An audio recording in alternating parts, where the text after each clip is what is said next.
Saudações, sejam bem-vindas, sejam bem-vindos. Vamos falar de literatura britânica, um livro histórico, clássico, né? Uma alegoria, uma fábula moderna ou pós-moderna, que tem tido várias recepções ao longo das eras, né?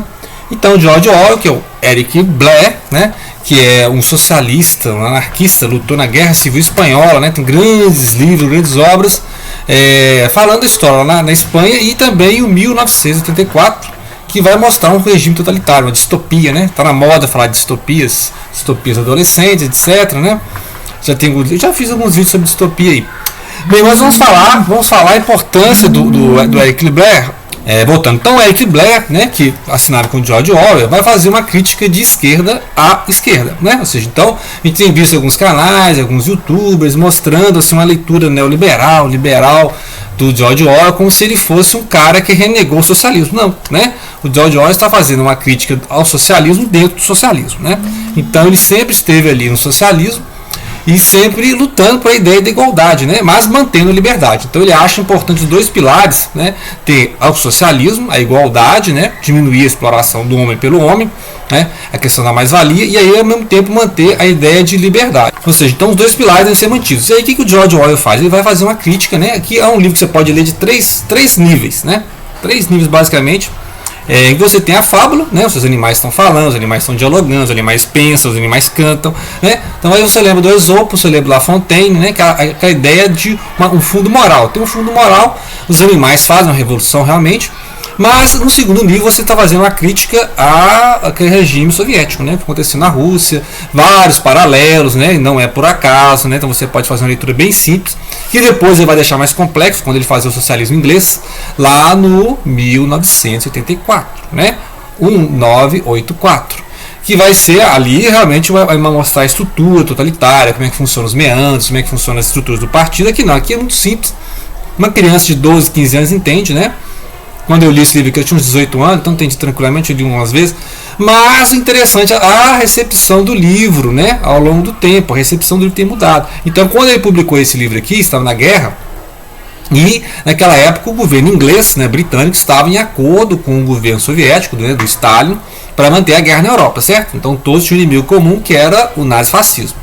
Muito bem, quando a guerra acabou, aí teve a cortina de ferro, né, teve a Guerra Fria, aí o pessoal da Inglaterra e o pessoal dos Estados Unidos da América decidiram fazer desenhos, publicações, edições populares para justamente denegrir a imagem, né, do sistema soviético, né? Então tem aqui um ensaio do Blair, né, do George Orwell, criticando, né, que o governo britânico passava o maior pano para o governo soviético, né, falando que o governo soviético tem que fazer um acordo e tal, mas não levando em consideração lá o regime totalitário, né? Depois a gente viu lá os campos na Sibéria, né, os gulags. Então, ou seja, e aí depois o que acontece? O que acontece é que fazem uma leitura liberal, neoliberal, do George Orwell, e vários canais de direita, né, se apropriaram da obra e falaram, tá vendo, o socialismo é isso aí, olha o socialismo, sendo que ele está analisando um tipo de deturpação, né, um desvio do socialismo que aconteceu em alguns níveis, né, a nomenclatura, porque passou-se ao tirar uma elite, criar outra elite, você tirou-se a elite militar czarista, né, e criou-se uma outra elite que é o próprio Partido Comunista. Ou seja, fez-se a revolução, quem faz a revolução? Quem sofre a revolução? Né? Quem democratiza a revolução? Ou seja, só que o Partido Comunista, ao fazer a revolução, ele distribui o poder para as outras instâncias de poder, né? Ou seja, será que o Estado, depois que, né, que acabar a luta de classe, o Estado distribuir a renda, diminuir a desigualdade, o Estado acaba? Ou o Estado fica mais forte? O Estado fica enrolando coisas, né, para poder existir. Então, daí essa análise na leitura anarquista que você pode fazer da obra também, né? O George Orwell lutou junto com os anarquistas, né? E enfrentou do outro lado tanto os monarquistas espanhóis, as falanges, quanto os stalinistas, né? Os comunistas stalinistas. Então tinha uma linha complicada a Guerra Civil Espanhola por isso, né? Você tinha stalinista, você tinha trotskista, né? Você tinha anarquistas e a República, e do outro lado você tinha lá os fascistas, os falanges, né? Os monarquistas espanhóis. Então é uma complicação. Nós vamos ler sobre a Guerra Civil Espanhola em breve, ao relermos Por Quem os Sinos Dobram, do Hemingway, né? Tá aí lá para agosto, setembro, com certeza, agosto, setembro eu vou ler. É o Hemingway, né? Hemingway, que na literatura estadunidense, falando da Europa, né? Lembrar que o Hemingway, né, viveu lá na Europa, assim, uma época da vida, né? E também o George Orwell, que é um britânico, né, que foi lá para a Birmania, tem um livro da Birmania, foi para a Espanha. Então, ou seja, ele é igual o Jack London. O Jack London também é outro socialista, né, conheceu a vida proletária, conheceu as viagens, né, fez várias viagens em vários continentes, né. Então, são pessoas que mantiveram o seu ideal socialista, mas fazendo ressalvas à questão de, tá, eu vou, né, o pessoal vai abrir mão da liberdade pela segurança, né, vai abrir a mão da liberdade pela igualdade, e perigoso de perder as duas coisas, porque aí você vai ter um sistema totalitário sem liberdade, e você não vai acabar com a desigualdade, porque vai ter uma alternância de classe, né? Você vai tirar uma classe de pessoas e vai formar outra. Porque é o que acontece aqui, ou seja, os animais se unem lá contra o dono da granja, que é um cara beberrão, que não sabe nem alimentar os animais direito, não distribui a produção deles lá, ou seja, que é o patrão, né? É o patrão capitalista. E aí eles fazem uma revolução e expulsam esse dono dessa granja. E aí os animais mais inteligentes nessa história aqui, que são os porcos, né, começam a administrar. E aí eles começam a dar tarefa para os outros animais e começam a explorar o trabalho dos animais. Então você começa a formar outra classe, que é a classe dos burocratas, né? Então acontece que você tirou os capitalistas, você tirou uma classe e você acaba colocando outro. Mas a ideia original não era essa. A ideia original, como a gente viu no Porco Major, que pode ser uma ideia do Marx, pode ser uma ideia do Vladimir Lenin, é de fazer os animais todos iguais, né? Todos são iguais. E aí tem as leis do animalismo, né? Que seria a filosofia, a ideologia aqui, em que os seres com duas patas são maus e os de quatro patas são amigos, né? E aí todos os animais devem ser iguais, os animais devem evitar conforto, tipo, dormir em camas, né? Então, tipo assim, os animais não devem ser igual aos homens, os animais não devem ser iguais aos homens que dominavam. Então, ao se fazer o socialismo, você deve evitar seguir os confortos capitalistas, né? A ideia de que você tem que acabar com o consumismo capitalista, com aquela ideia de conforto capitalista, aquela ideia de progresso capitalista. Então, a ideia seria, ao se implantar o socialismo, você não repetir os erros do capitalismo, certo?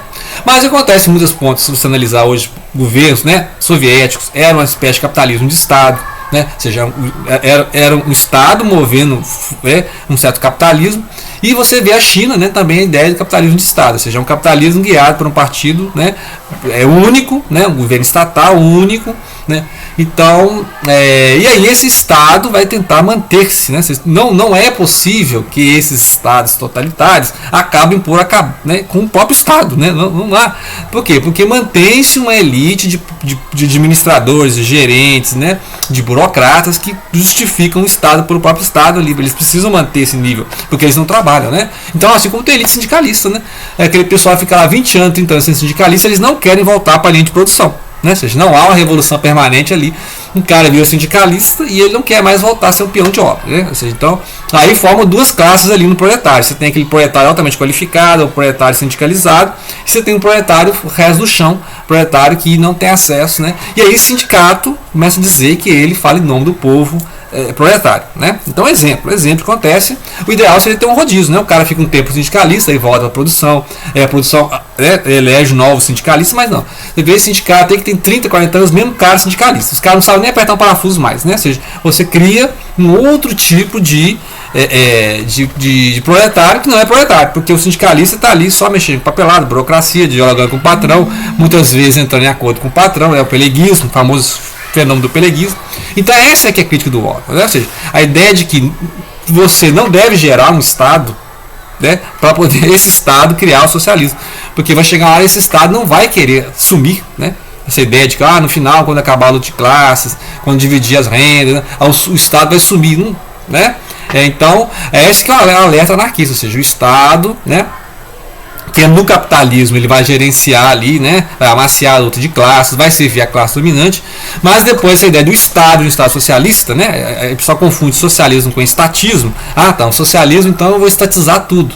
Também não, porque se você estatizar tudo, você vai criar um Estado gigantesco, né, e aí como é que você vai administrar? Quem vai administrar esse Estado? Quem vai ter acesso a esse Estado gigantesco, né, que vai controlar todas as riquezas? Então é justamente isso aqui, porque aí quem está gerenciando o Estado, né, começa a se tornar proprietário do Estado e começa a botar uma ideologia e começa a fazer novas leis, né? Então, alguns animais, todos os animais são iguais, sim, todos os animais são iguais, que já não servem mais ao patrão, mas alguns são mais iguais que outros. Por quê? Porque aí, por exemplo, os porcos começam a treinar os cães para serem o quê? O exército, os soldados, né, os militares. Então vai surgir uma nova classe que é militar, né? Aqueles militares lá que serviam, aqueles homens que serviam lá, os jagunços do cara da granja, né? Que foram expulsos, vão ser substituídos agora pelos cães. Os cães vão servir aos porcos contra os outros animais, né? E vai ter aqueles animais que são mais força e vão ser explorados até a morte, né?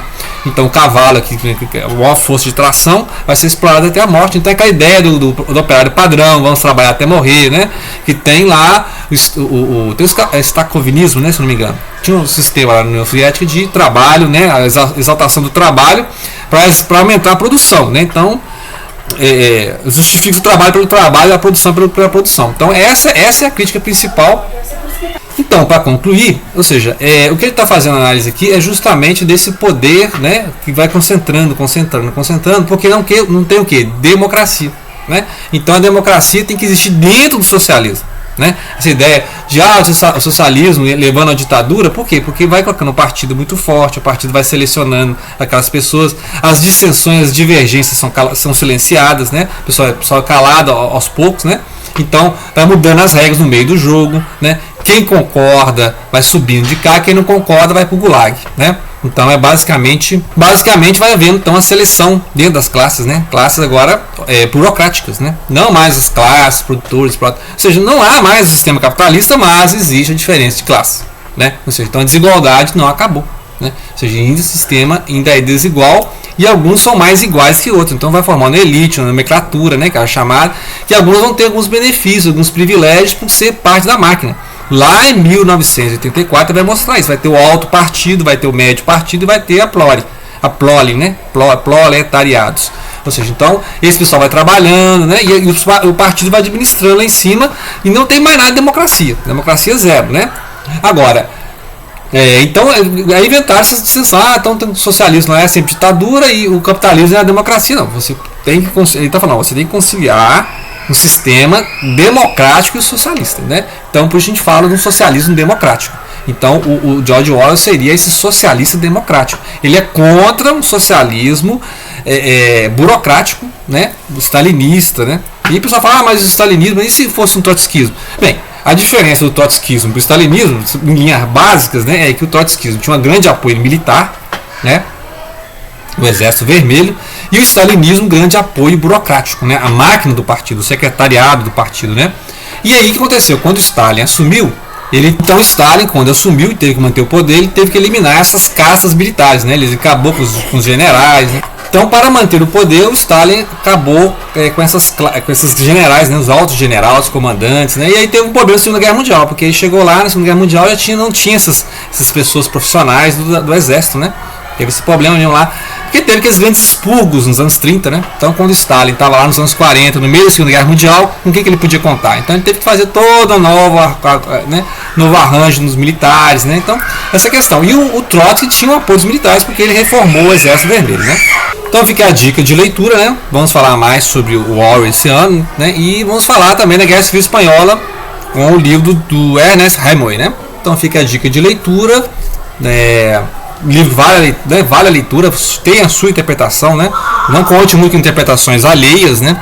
Sempre tem a sua interpretação do texto, tem o seu acesso ao texto, né? Leia o texto, depois você lê os ensaios, as explicações, né? O pessoal contextualizando, e aí cada um vai ter a sua ideologia, né? Eu estou te falando, se eu der esse livro para 3 pessoas, vão ler 3 coisas diferentes, né? Se eu der um livro aqui, né, para uma pessoa de esquerda, de centro e de direita, né? Centro, esquerda e de direita, vão ser 3 interpretações, porque ela não vai ler a partir da sua perspectiva, não é isso?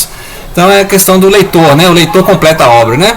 Ok? Grato pela atenção, não deixem de compartilhar.